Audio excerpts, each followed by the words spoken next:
तो आज हम लोग डेंटल मटेरियल का दूसरा टॉपिक पढ़ेंगे जो कि है हमारा इम्प्रेशन मटेरियल। तो पहले ये जानते हैं कि इम्प्रेशन है क्या। ठीक है, impression is positive record of soft and hard tissue in our mouth. ठीक है, हमारे माउथ में जो सॉफ्ट एंड हार्ड टिश्यू है उनका पॉजिटिव रिकॉर्ड लेने में इम्प्रेशन, उसी को बोलते हैं इम्प्रेशन। ठीक है, तो impression is what, positive record of soft and hard tissue in our mouth. उसके बाद इस पॉजिटिव जब हम लोग इम्प्रेशन ले लेते हैं तो उससे हम लोग पॉजिटिव कास्ट या फिर मॉडल हम लोग फॉर्म करते हैं, निकालते हैं। ठीक है, उसके बाद है डिजायरेबल प्रॉपर्टीज, मतलब कि हमें क्या क्या प्रॉपर्टीज चाहिए इम्प्रेशन मटेरियल में ताकि हम लोग उसको यूज कर सके। ठीक है, सबसे पहले है pleasant taste, odour and aesthetic colour. ठीक है, उसका टेस्ट सही होना चाहिए, उसका कलर सही होना चाहिए, एस्थेटिक होना चाहिए। ठीक है, उसके बाद है नॉन टॉक्सिक। ठीक है, ये जो इम्प्रेशन मटेरियल जो है वो कोई भी टॉक्सिसिटी नहीं प्रोड्यूस होना चाहिए उससे। ठीक है, कोई भी टॉक्सिसिटी प्रोड्यूस नहीं होना चाहिए पेशेंट के माउथ में। उसके बाद है नॉन इरिटेंट। ठीक है, कोई भी इरिटेशन नहीं होना चाहिए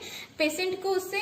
फिर है इकोनॉमिकल। ठीक है, मतलब कि उसका प्राइस इतना होना चाहिए कि कोई अफोर्ड कर सके उसको। ठीक है, उसके बाद है एडिक्वेट सेल्फ लाइफ, मतलब कि कितने टाइम तक हम लोग उसको स्टोर कर सकते हैं। ठीक है, तो अगर उसका सेल्फ लाइफ एडिक्वेट होगा तो हम लोग उसको ज्यादा टाइम तक स्टोर कर सकते हैं, उसको यूज कर सकते हैं, जल्दी वो खराब नहीं होगा। ठीक है, उसके बाद है इजी टू यूज, हम लोग इजिली उसको यूज कर सके। ठीक है, सेवेंथ है हमारा गुड डायमेंशनल स्टेबिलिटी, उसका जो डायमेंशनल स्टेबिलिटी है वो सही होना चाहिए, गुड होना चाहिए। ठीक है, उसके बाद है एडिक्वेट स्ट्रेंथ, उसका जो स्ट्रेंथ है वो भी बहुत ही सही होना चाहिए ताकि हम लोग उसको यूज कर सके और वो जब हम लोग उस इम्प्रेशन को निकाले माउथ से तो वो टूटे नहीं या फिर टीयर ना हो। ठीक है, तो ये था हमारा डिजायरेबल प्रॉपर्टीज।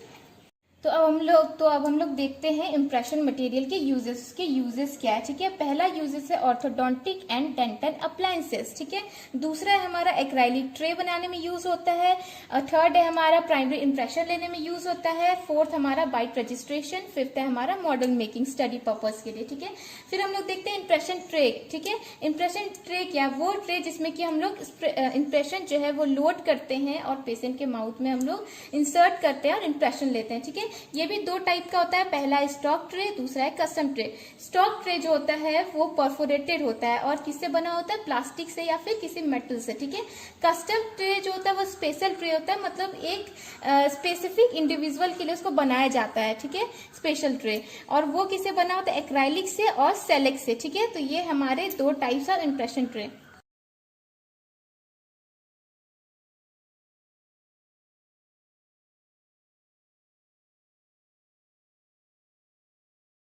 तो अब हम लोग देखते हैं इम्प्रेशन मटेरियल के टाइप्स। ठीक है, तो इसके दो टाइप्स होते हैं, एक इलास्टिक मटेरियल और होते हैं एक नॉन इलास्टिक मटेरियल। ठीक है, इलास्टिक के भी दो टाइप्स होते हैं, पहला है सिंथेटिक इलास्टोमर्स और दूसरा है हाइड्रोक्लोराइड्स। ठीक है, और नॉन इलास्टिक में देखें तो इम्प्रेशन कंपाउंड आता है, इम्प्रेशन प्लास्टर आता है, जेडोई पेस्ट आता है जो कि जिंक ऑक्साइड यूजेनॉल पेस्ट है, और इम्प्रेशन वैक्सेज आते हैं। ठीक है, सिंथेटिक इलास्टोमर्स जो है वो इलास्टिक पॉलीमर होते हैं। ठीक है, elastic polymer means elastic plastic भी आप कह सकते हैं। ठीक है, और तो सिंथेटिक इलास्टोमर्स में जो है आते हैं जो इम्प्रेशन मटेरियल वो है पॉलीसल्फाइड, सिलिकॉन्स और पॉलीइथर्स। ठीक है, हाइड्रोक्लोराइड्स में देखा जाए तो एक होता है रिवर्सिबल और एक होता है इरिवर्सिबल। ठीक है, रिवर्सिबल में आ गया अगार। ठीक है, इसको हम लोग फिर से भी यूज कर सकते हैं एक बार अगर यूज हो जाए तो। ठीक है, उसमें फिर दूसरा है इरिवर्सिबल जो कि एल्जिनेट हमने यूज भी किया है, तो ये इरिवर्सिबल में आता है।